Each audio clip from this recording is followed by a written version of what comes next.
What's up, gamers? Welcome back to another video. In this episode, I'm going to be giving you 5 games to play to get you through this torturous month until we can play the next Dark and Darker playtest.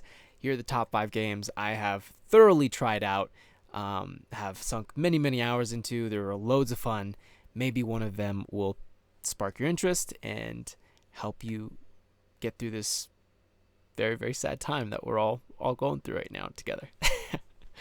All right, in the number 1 slot, we have the best first-person shooter I've ever played, and I've been playing first-person shooters since Call of Duty Modern Warfare, like the original OG Call of Duty. Personally, I really don't like fast-paced shooters.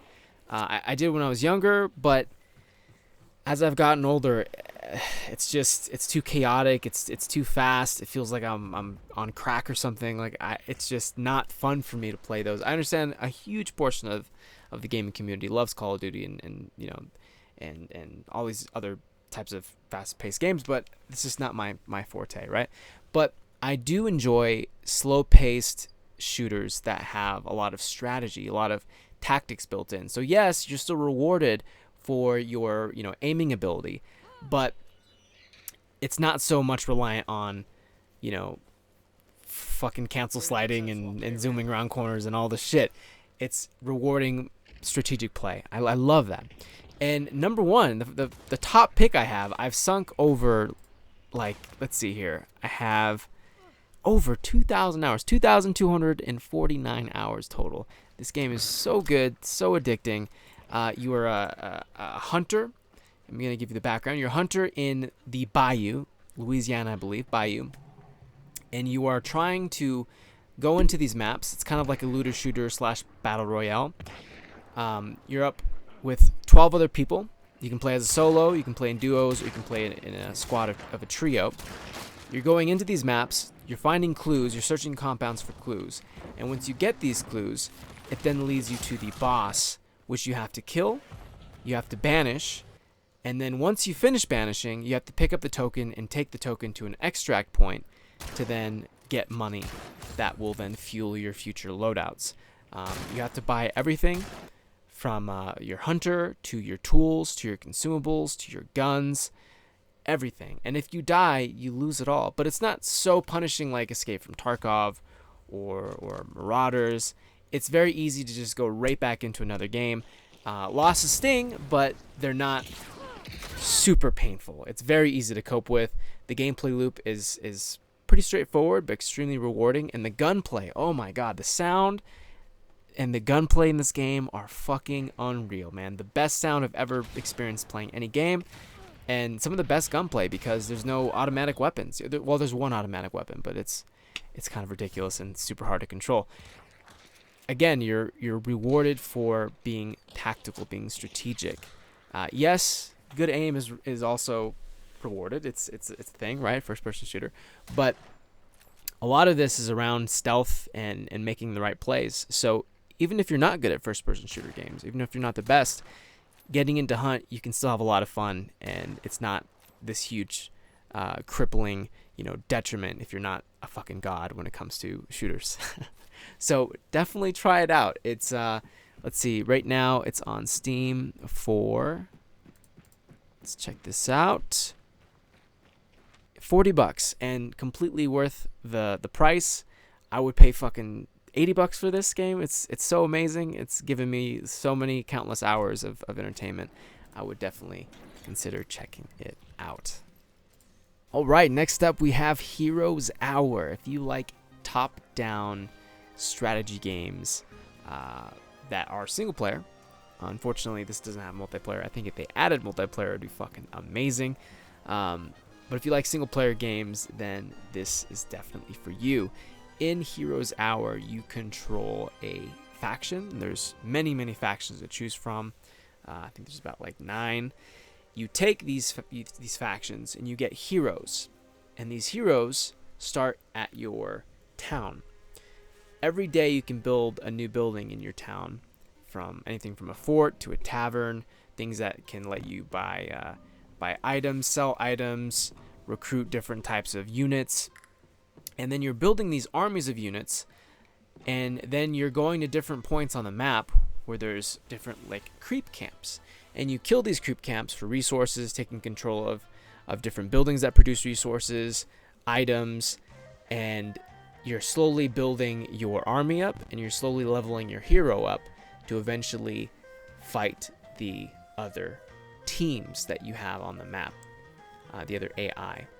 And that's the whole premise of the game. It's a very simple gameplay loop, but very, very fun. The most appealing part of this for me personally is the auto battle feature. So anytime you battle another player or a creep camp, a mob camp, it's an auto battler. So literally you just press start, and then both sides slowly move towards one another and automatically attack one another. It's very fun. It's not super, like micro intensive like something like StarCraft.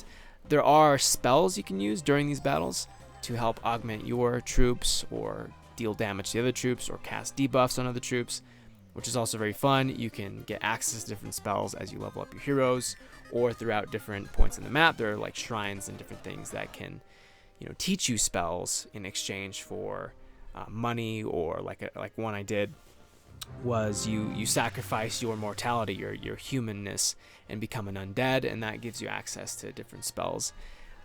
It's very addictive, very fun, very easy to sink a quick hour into. It's something to add into your roster, your arsenal of games to help you kill some time until the next playtest pops off. So definitely give it a try.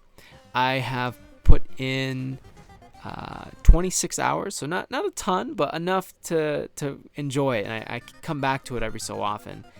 And it's good. Yeah, if you go to the store right now, you can pick it up for, let's see, $18. Not bad at all.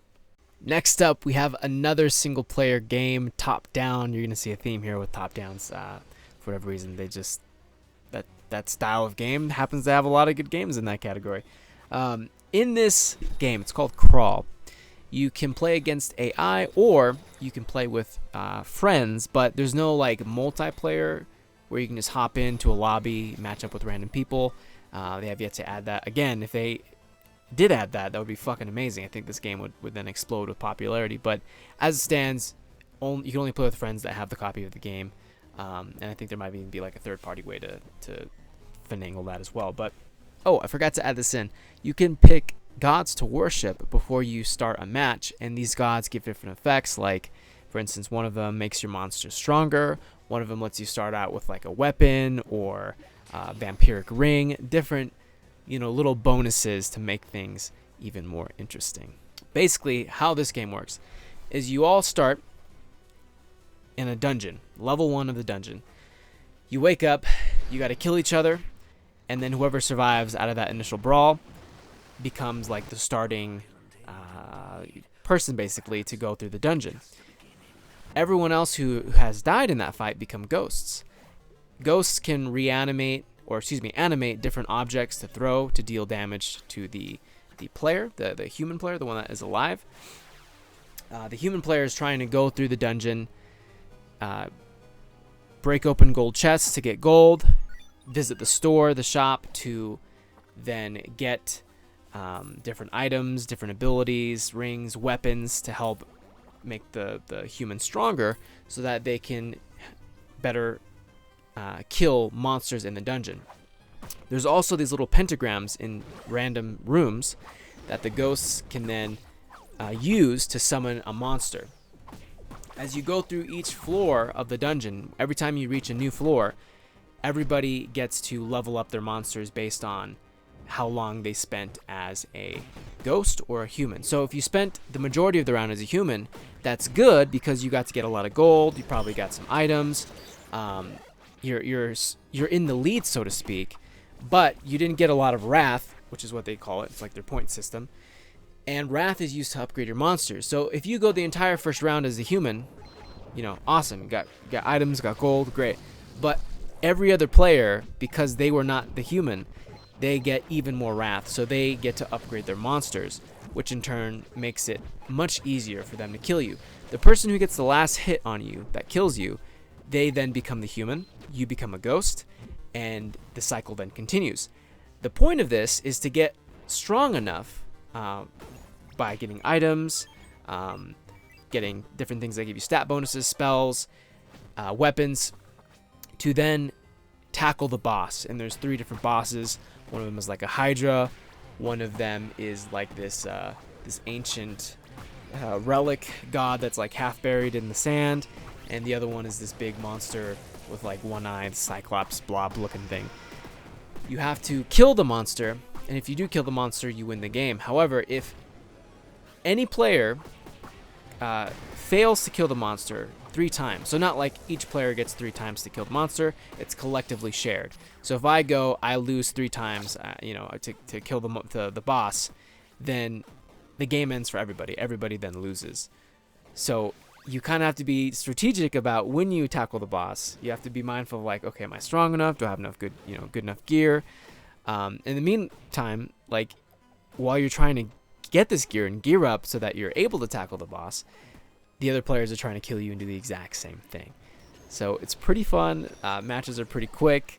The monsters all have different abilities and effects, especially when you level them up. Different abilities then become available to you, which makes it easier to kill the humans.